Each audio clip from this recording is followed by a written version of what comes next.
नमस्कार, मी कमलाकर शेणॉय. मी CP ऑफिसमध्ये आहे आणि CP ऑफिसच्या सिक्युरिटी कॅबिनमध्ये आहे. हे ऑफिसर आहेत आणि हे कॉन्स्टेबल आहेत.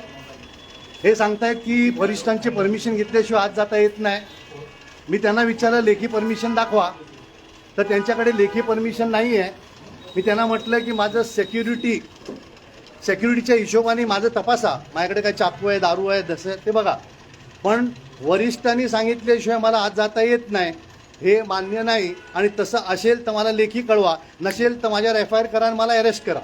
की मी ट्रेसपासिंग करतो ना, तुमच्या शब्दाचं ऐकत नाही म्हणजे मी ट्रेसपासिंग करतोय, बरोबर आहे. मी आता इथे हे पब्लिक स्पेस आहे, हे पब्लिक स्पेसमध्ये तुम्ही मला कसं थांबवू शकता ह्याचा मला सेक्शन दाखवा. तुम्ही काही सेक्शन न दाखवता वरिष्ठांनी सांगितलेल्या वरिष्ठाचं नाव सांगा, मी त्यांच्याशी डायरेक्ट बोलतो. पण ही दादागिरी जी आहे की आम्ही त्यांना वरिष्ठांना विचारल्याशिवाय सोडणार नाही, हे कुठल्याही सिटिझननी ऐकू नये. तुम्हाला ते अरेस्ट करू शकत नाही. तुम्ही मालक आहात. हे पोलीस ऑफिसर जे आहेत ते आमचे सेवक आहेत आणि त्यांना भेटणं हे आमचं हक्क आहे. त्यामुळे लक्षात ठेवा की कुठल्याही पोलीस ऑफिसमध्ये जाताना त्यांनी तुम्हाला परमिशन घ्यायची गरज नाही.